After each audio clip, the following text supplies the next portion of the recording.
Hello friends, नमस्कार। मैं हूं भरत। अपनी यूट्यूब चैनल पर मैथ्स, रीजनिंग અને બીજા વિષયો પણ સામેલ છે। હાલમાં આપણે રીજનિંગનો અભ્યાસ રનિંગ છે, તો ચાલો મિત્રો આપણે તેના વિશેની થોડી માહિતી મેળવીએ। કેલેન્ડરમાં આપણે બે ત્રણ પેટર્ન જોઈ છે। અહીં આ પેટર્નની અંદર વધારાના દિવસો વિશે જોઈશું। તો સૌપ્રથમ સામાન્ય વર્ષ। સામાન્ય વર્ષ 365 દિવસનું હોય છે અને તેમાં ફેબ્રુઆરી મહિનો 28 દિવસનો હોય છે। તો 365 દિવસ। દિવસ એટલે દિવસ કેટલા 7 હોય છે, તો અઠવાડિયાના 7 દિવસ એટલે આપણે 7 વડે ભાગીશું। 7 સંગ 42 વધી જશે તો 7 પચાસ 35, 7 દુ 14, 15 માંથી 14 જાય તો 1, શેષ કેટલી 1 વધી છે, તો આ શેષ વધી છે એ વધારાનો દિવસ। અને આ 52 છે એ અઠવાડિયા। વર્ષના કેટલા 52 અઠવાડિયા, તો 52 અઠવાડિયા ને વધારાનો દિવસ સામાન્ય વર્ષમાં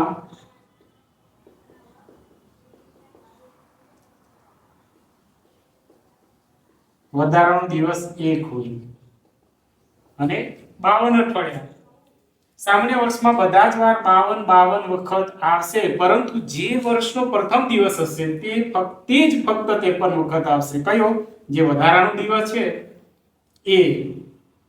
કોઈ પણ સામાન્ય વર્ષનો પ્રથમ દિવસ ગુરુવાર હોય તો છેલ્લો દિવસ પણ કયો? ગુરુવાર જ હશે। તો સામાન્ય વર્ષની અંદર જે વર્ષે વર્ષની શરૂઆત થાય તે છેલ્લો પણ તે જ દિવસ હોય છે, એટલે કે ગુરુવારે શરૂ થાય તો છેલ્લો દિવસ પણ ગુરુવારે જ હશે। ચાલો એ રીતના આપણે લીપ વર્ષ વિશે સમજીએ। તો મિત્રો હવે આપણે લીપ વર્ષ વિશે જોઈશું। લીપ વર્ષ 366 દિવસનું હોય છે અને ફેબ્રુઆરી 29 દિવસનું હોય છે। તો ચાલો આપણે 366 દિવસો 7 વડે ભાગીશું। 7 પંચા 35, 1 16, 7 દુ 14, તો અહીંયા શેષ કેટલી 2 વધે છે, શેષ 2 વધે, આ વધારાના દિવસો। અને 52 શું છે? અઠવાડિયા। 52 અઠવાડિયા ને 2 વધારાના દિવસો। તો લીપ વર્ષમાં 2 વધારાના દિવસો હોય છે, બરાબર। લીપ વર્ષ જે વારે શરૂ થાય અને તેનો છેલ્લો દિવસ તેના આગળના દિવસે પૂરો થશે લીપ વર્ષમાં। એટલે કે લીપ વર્ષ જો સોમવારે શરૂ થાય તો તેનો છેલ્લો દિવસ તેના આગળના દિવસે એટલે કે મંગળવારે પૂરું થશે। અને લીપ વર્ષમાં 2 વખત 53 વખત આવશે, 2 વાર, સોમવાર અને મંગળવાર।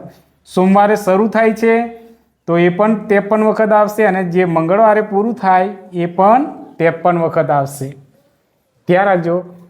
તો ચાલો મિત્રો આના રિલેટેડ આપણે પરીક્ષામાં પૂછાયેલા પ્રશ્નો જોઈએ।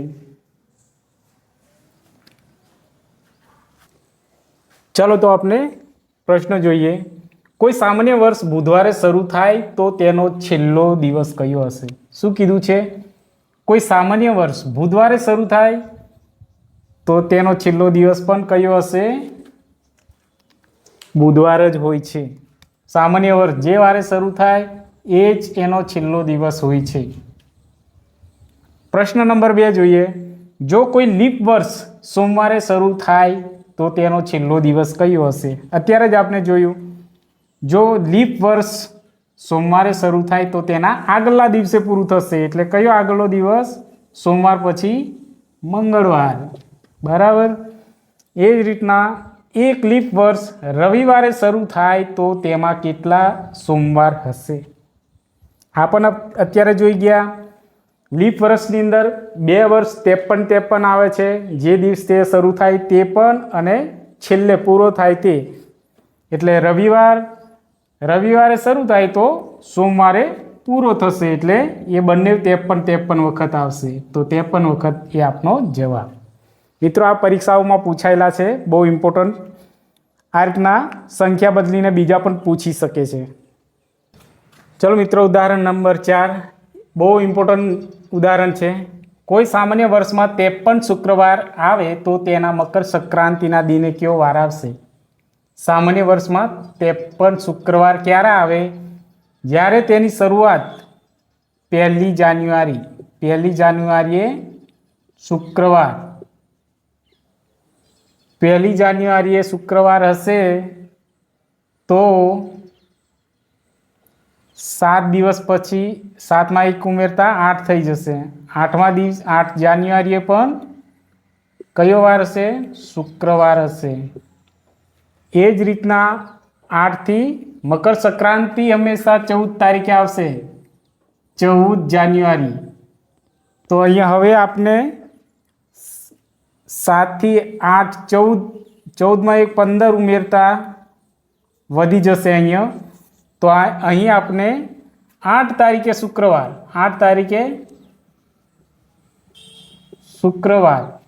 8, 9, 10, 11, 12, 13, 14, 15 14 તારીખે મકર સંક્રાંતિ કઈ તારીખે? 14 તારીખે આવશે. એટલે કયો વાર? તો શુક્ર, શનિ, રવિ, સોમ, મંગળ, બુધ અને 14 તારીખે ગુરુવાર હશે. કયો? ગુરુવાર. તો ગુરુવારે આવશે મકર સંક્રાંતિ, ગુરુવારે. ચલો હજુ એક મિત્રો એક ઉદાહરણ લઈ લઈએ એટલે તમને ખ્યાલ આવી જશે. અહીં 1 થી 7 એટલે 8મા દિવસે શુક્રવાર જ હશે. એ જ રીતના અહીંયા 7 ઉમેરીને 7 દુ 14 થશે. 14માં 1 ઉમેરશું. 15મા દિવસે કયો? 15મી તારીખે શુક્રવાર હશે. એટલે 1 ઉમેરતા જવાનું. ચલો મિત્રો, છેલ્લું ઉદાહરણ ગણીએ.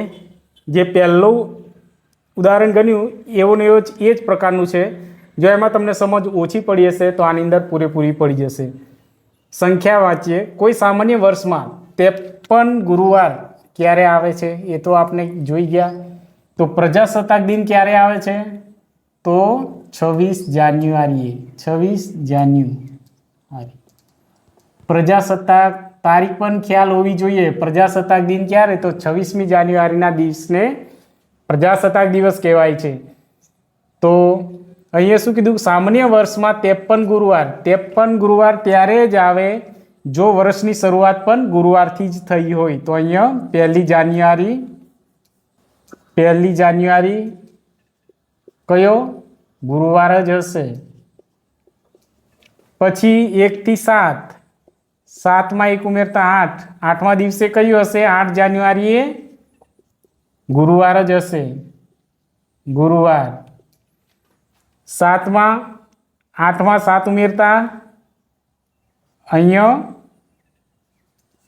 15 થશે. 15 જાન્યુઆરી પણ કયો વાર હશે? ગુરુવાર. 15 પછી 15માં 7 ઉમેરતા 21 થશે. 21